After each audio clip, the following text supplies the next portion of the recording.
Sampurasun, salam kawilujengan, kawargi sadaya, tangtosna anu dipikaasih dilebet Gusti Yesus Kristus.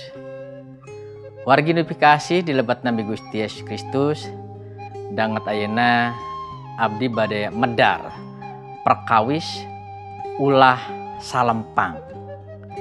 Wargi sadaya tangtos hal ieu sanes hal anu matak birih deui kanggo urang sadaya. Tapi kanyataanana memang henteu sakedik jalmi anu ngalaman hirupna dipinuhan ku rasa salempang. Tapi dawuhan Gusti ngemutkeun kanggo urang sadaya.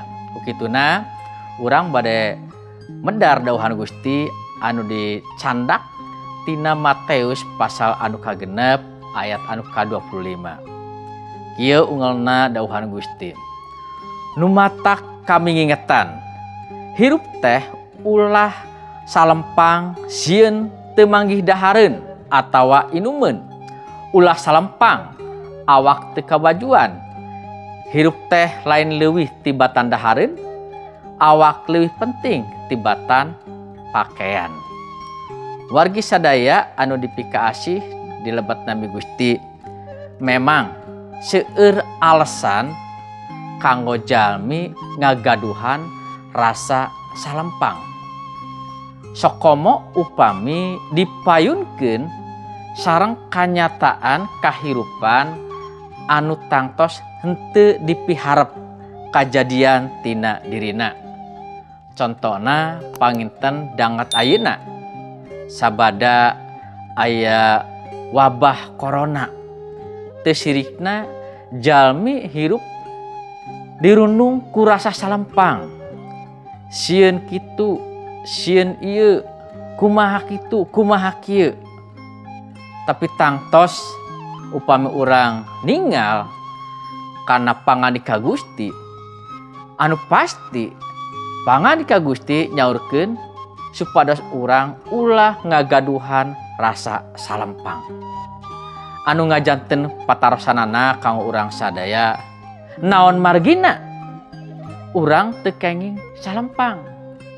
Sementawis panginteng urang sadaya ngagaduhan alesan anu tepat antukna urang ngagaduhan rasa salempang. Tapi upami urang ninggal kana pangandika Gusti, teu aya hiji alesan oge anu ku Gusti tiasa disebatkeun ya Gusti panuju nalika umat Gusti ngagaduhan rasa salempang. Apapun naon bae alasana, naon bae anu kaalamanana, dawuhan Gusti tetep nyebatkeun ulah salempang. Nah wargi sadaya anu dipikaasih dilebet Nabi Gusti Yesus Kristus, upami kitu naon hartosna upami jalmi aya dina kahirupan disendehan ku rasa salempang. Tangtos aya sababaraha hal alasan. Wargi sadaya upami jalmi dina hirupna teras-terasan aya tina kasalempangan, eta hartosna berarti jalmi eta nuju ngalakonan naon rupi anu henteu sapagodos sareng pangarsa Gusti. Hartosna ngagaduhan sikep anu patukang tonggong sareng Gusti. Kunaon patukang tonggong? Kumaha parantos jelas saur Gusti ulah salempang ku hal naon bae oge. Alasan anu kadua kunaon ulah salempang, upami urang nilik tina hiji kanyataan kapan kasalempang teh salaresna henteu matak ngarengsekeun pasualan. Saha jalmina anu ngaraoskeun yang ngalangkungan kasalempang ieu pasoalan rengse. Anu puguh mah nalika anjeunna teras-terasan aya tina kasalempang masalah beuki nambihan. Anu katilu naon margina ulah salempang?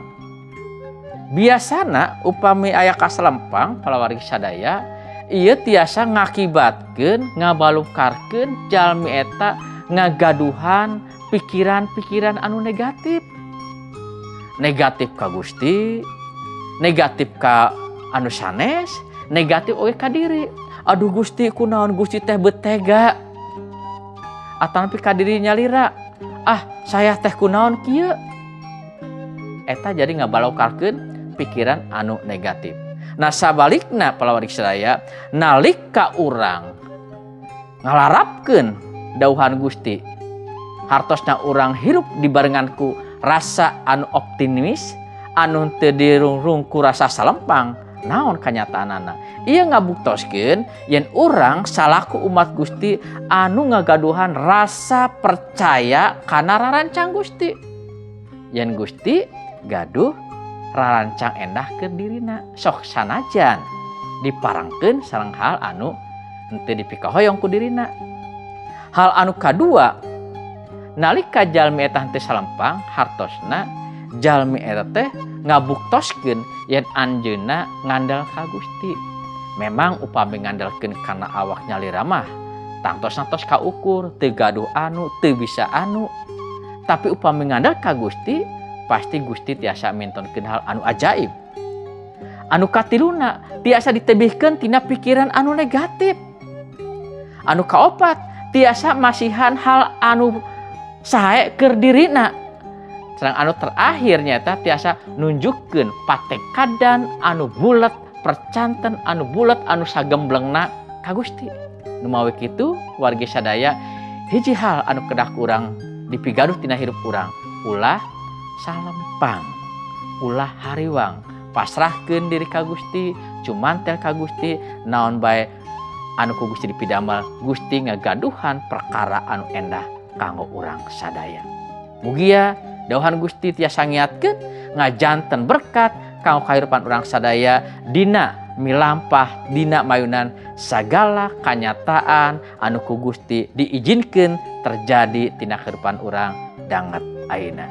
Gusti ngaberkahan, hai urang tumungkul ka Gusti. Gusti Yesus sok sanaos abdi sadaya diparengkeun sareng kanyataan hirup anu berat.